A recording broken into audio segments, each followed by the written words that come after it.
In this video, we'll be teaching you guys how to do a waterfall, which looks like this. So to do this move, you want to begin in end grip, which looks like this. So once you're here, you want to have your right hand, open up your right hand, have your thumb placed on the bottom, index, middle, ring, and pinky on top, contacting only the edge at the top. Okay.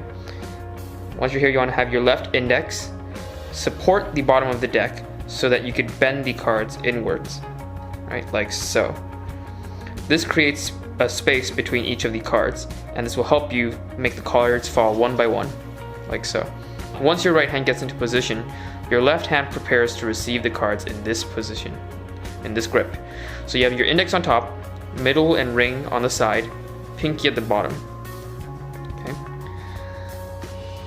Next, we move into the actual waterfall. So what you're going to do is you're going to extend your index, middle, ring, and pinky of your right hand outwards, and this will naturally make the cards fall one by one, like so. So from this angle, you should be able to more clearly see the steps of a waterfall. So let's go through them real quick. You first start off in end grip.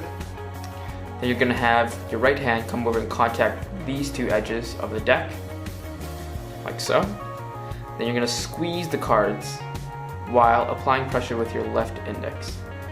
That's going to create this space between each card.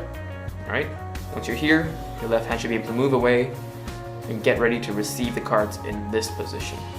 Alright, so once again, this is the index in the front, middle, ring on the bottom, pinky in the back, and your thumb is just here, but you want it to make sure it gets out of the way, because as you do the waterfall, the cards are falling vertically.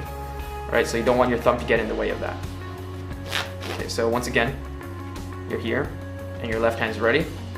Now all you have to do to make the cards fall one by one is to release these fingers by extending them outwards slowly, right? You don't have to overthink letting the cards go one by one.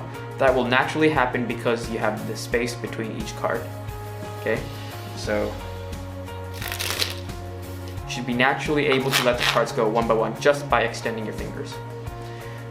And once you get better at the flourish, you should be able to get it to go a bit higher, right? And so we also have a tip later on for that.